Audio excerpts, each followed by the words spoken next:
Hello friends, meditation and spiritual life book में second part spiritual practice techniques.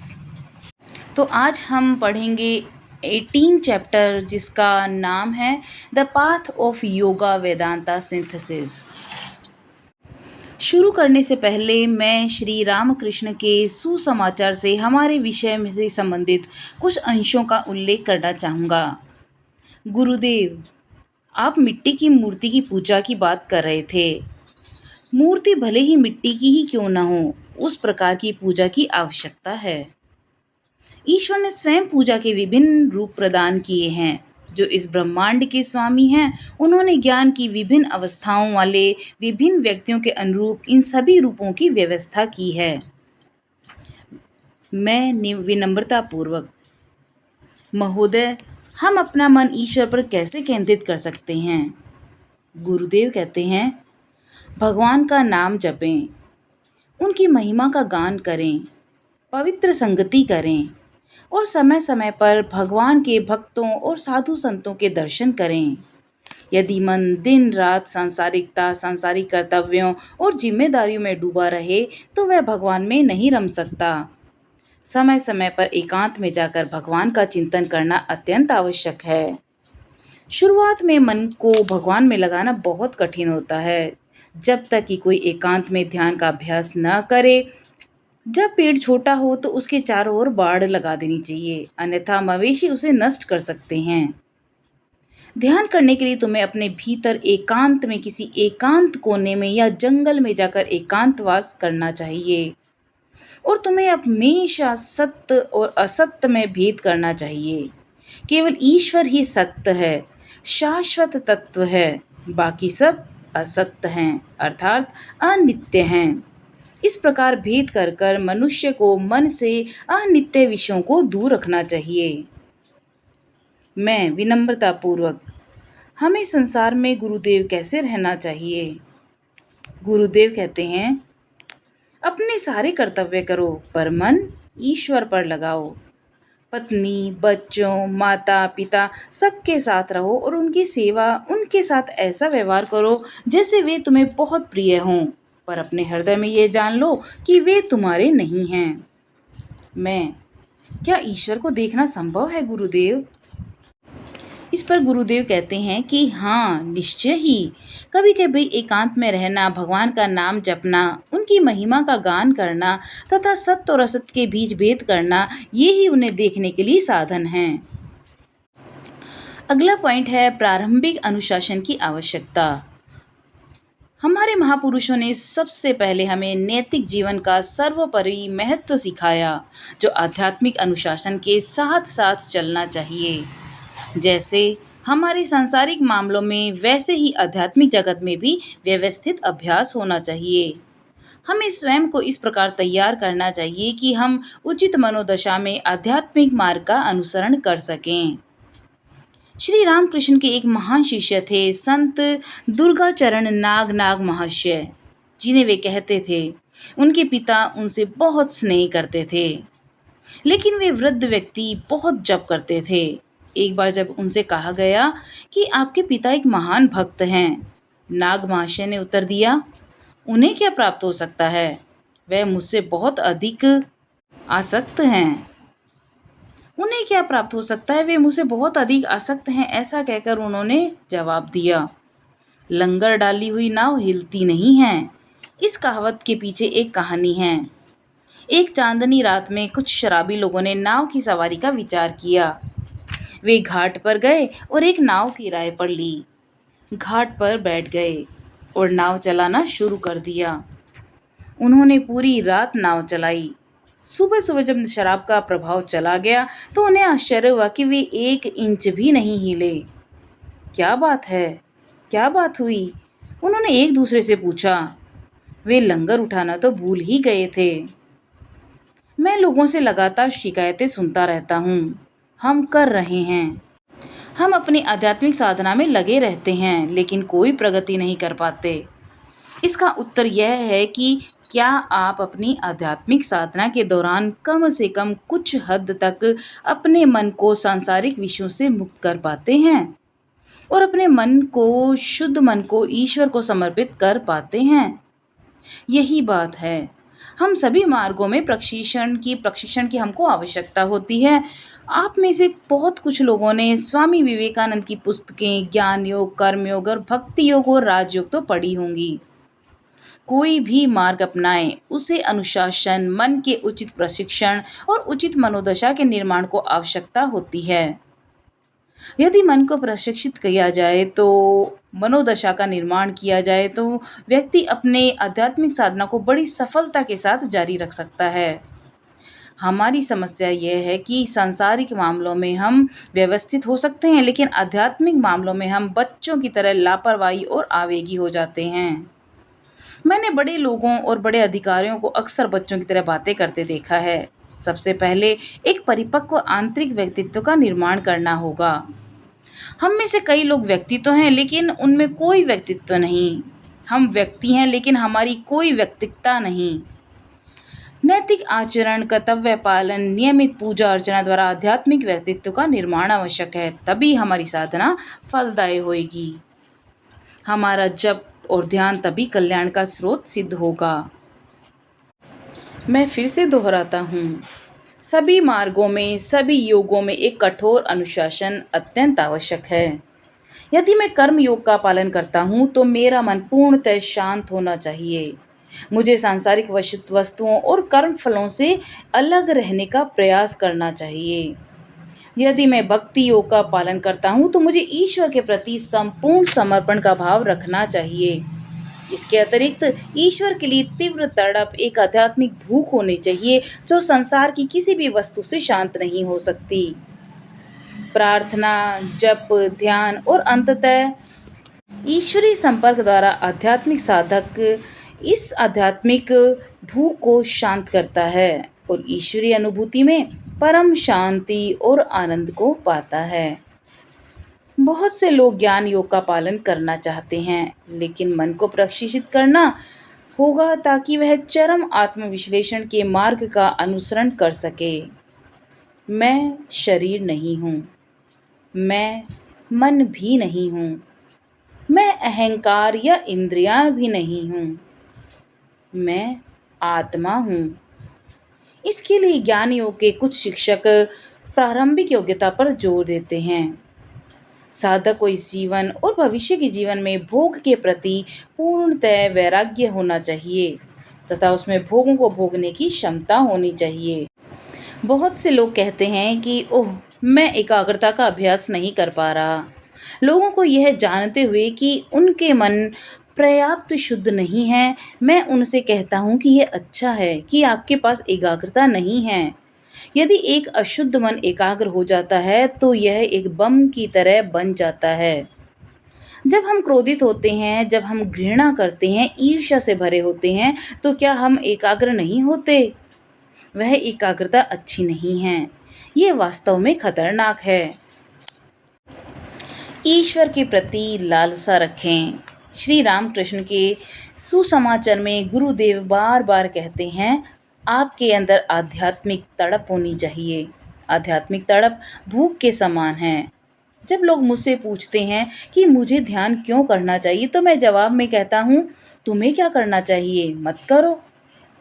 अगर तुम्हारे अंदर तड़प होती तो तुम ये मूर्खतापूर्ण प्रश्न करते ही नहीं। जब तुम्हें ये सच्ची आध्यात्मिक भूख लगती है तो तुम ईश्वर का चिंतन किए बिना रह ही नहीं सकते।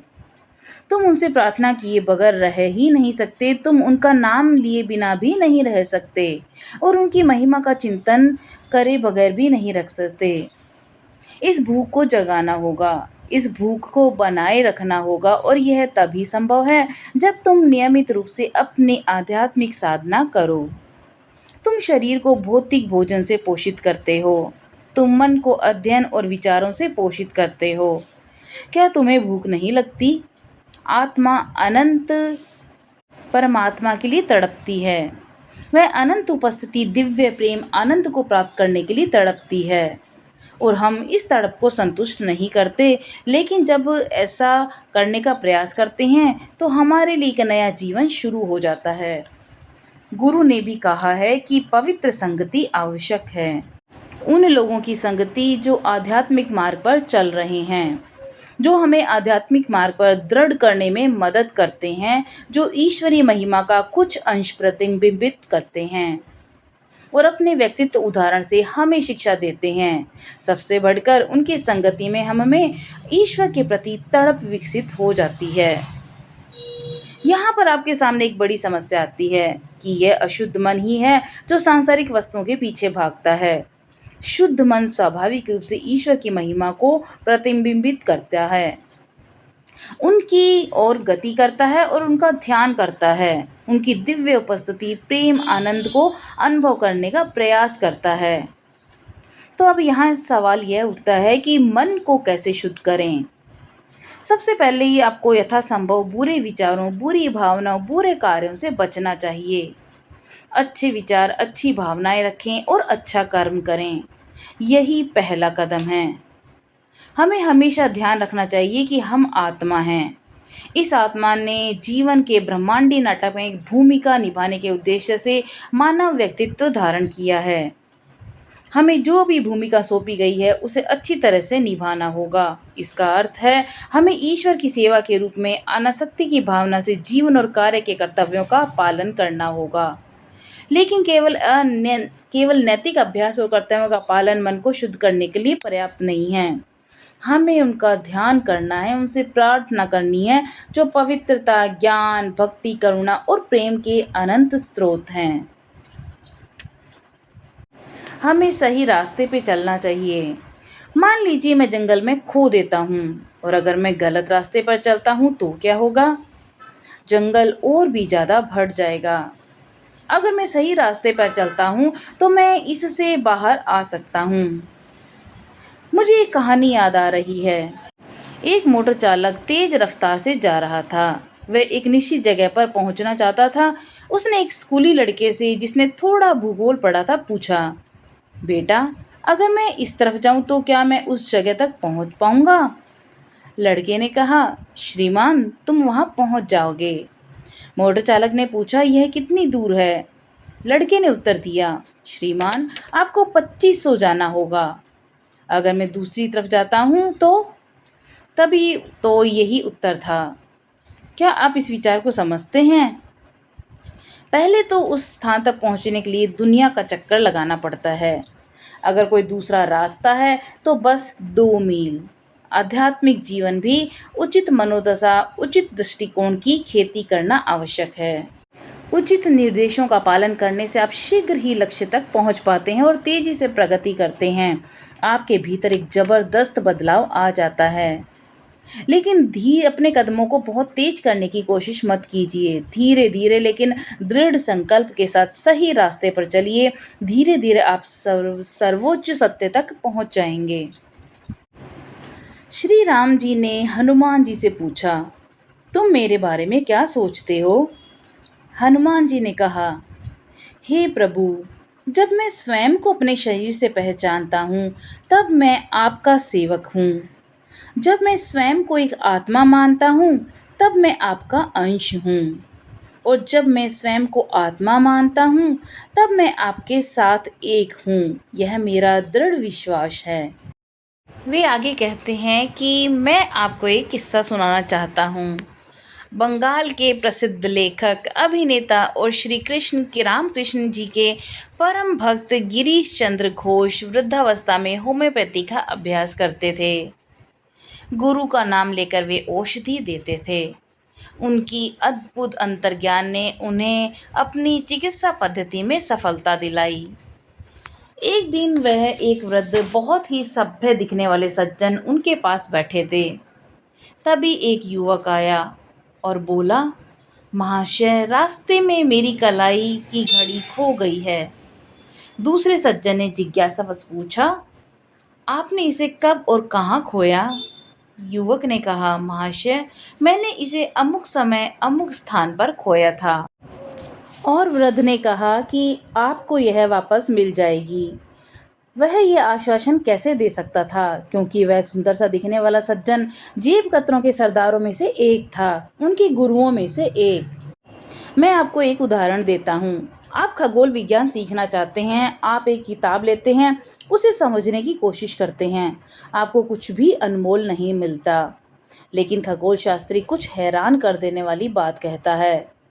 हर दिन आप सूरज को उगते और डूबते देखते हैं और यहाँ पर एक आदमी आता है जो कहता है कि सूरज कभी उगता नहीं, सूरज कभी अस्त नहीं होता। यह सब पृथ्वी की गति के कारण है।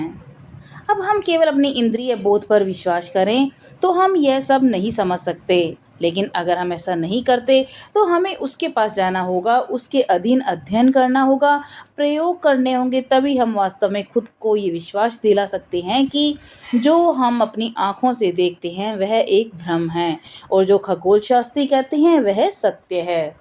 एक आध्यात्मिक गुरु भी आते हैं और कुछ आश्चर्यजनक बातें कहते हैं। हम सभी अपने शरीर के प्रति सचेत हैं। हम सोचते हैं कि हम सभी पुरुष और स्त्री हैं, लेकिन आध्यात्मिक गुरु कहते हैं कि हम आत्मा हैं, न केवल शरीर से बल्कि मन और अहंकार से भी अलग। लेकिन अगर आप ऐसा सोचते हैं जैसा कि बहुत से लोग सोचते हैं, ओह वह एक धोखेबाज है, तो भगवान आपका भला करे।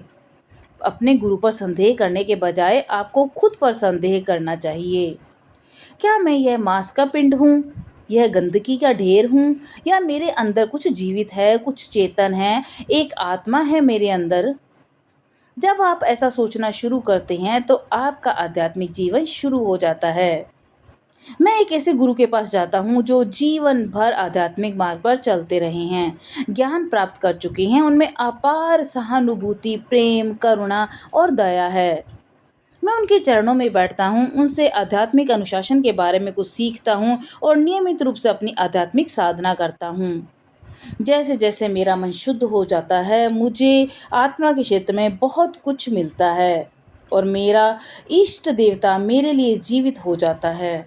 मैं अपने भीतर एक ऐसी उपस्थिति का अनुभव करता हूँ जो मेरे अस्तित्व में व्याप्त है, जो सभी प्राणियों में भी प्रकट होती है। आइए अब आहार शब्द का अर्थ समझने का प्रयास करते हैं। आहार आहार शब्द का अर्थ है जो हम ग्रहण करते हैं। क्या इसका अर्थ केवल भोजन है? शुद्ध सात्विक भोजन, शुद्ध शाकाहारी भोजन? इससे कितनी सहायता मिलती है? थोड़ी बहुत सहायता तो मिलती ही है, लेकिन जब तक आप मन को शुद्ध करना नहीं जानते तब तक कुछ भी खास नहीं होता। बहुत से दुष्ट लोग शाकाहारी हैं। वे किस प्रकार के शाकाहारी हैं? भगवान उनका कल्याण करे। यदि आप किसी विषैले सांप को शुद्ध दूध पिलाएंगे तो वह केवल विष ही उत्पन्न करेगा। इसीलिए केवल शुद्ध भोजन करने से अपना पेट भरना ही पर्याप्त नहीं है, हमें अपने विषैले स्वभाव को भी त्यागना होगा। आप में से कुछ लोगों ने 3 जापानी बंदर देखे होंगे। ये 3 बंदर डोलियां हैं। एक बंदर अपने दोनों कान, दूसरा अपनी दोनों आँखें और तीसरा अपना मुंह बंद किए हुए है। यूरोप में अपने प्रवास के दौरान मुझे स्विट्जरलैंड की एक झील के किनारे एक पत्थर की नक्काशी देखने को मिली। वहाँ भी 3 बंदर थे, लेकिन एक अंतर यह था कि केवल एक आँख थी, दूसरे का सिर्फ एक कान बंद था और तीसरे का आधा मुंह बंद था। मैं एक पल के लिए अचंभित रह गया कि फिर पलक झपकते ही मुझे इसका मतलब समझ में आया। बुरा मत देखो, अच्छा देखो। बुरा मत सुनो, अच्छा सुनो। बुरा मत बोलो, अच्छा बोलो। पहले तो मुझे लगा कि यह एक अनोखा विचार है। फिर मेरा ध्यान प्रसिद्ध वैदिक प्रार्थना की ओर रुक गया।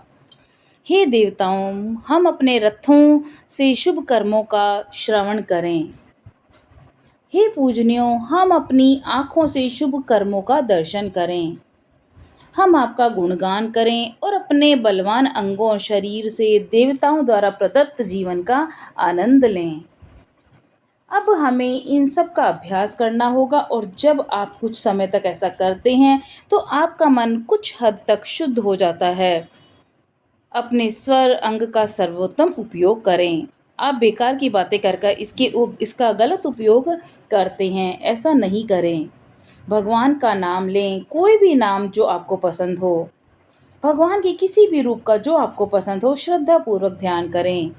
कुछ समय बाद आप पाएंगे कि आपका मन शुद्ध हो रहा है। ईश्वरीय नाम का जप और ईश्वरीय रूप का दर्शन आपको उन्नत करता है। बाद में आपको अपने इष्ट देवता यहाँ तक कि विश्वात्मा विश्वात्मा की भी झलक मिल सकती है। अगला पॉइंट है योग के 8 चरण। शुरुआत कैसे करें? योग के महान शिक्षक पतंजलि ने हमारे सामने 8 चरणों वाली एक आध्यात्मिक सीढ़ी रखी है जो हमें पूर्णता की ओर ले जाती है। यम नामक पहला चरण 5 गुणों का पालन करने का है। अहिंसा, सत्य, चोरी न करना, ब्रह्मचर्य, दूसरों के दान पर निर्भर न रहना।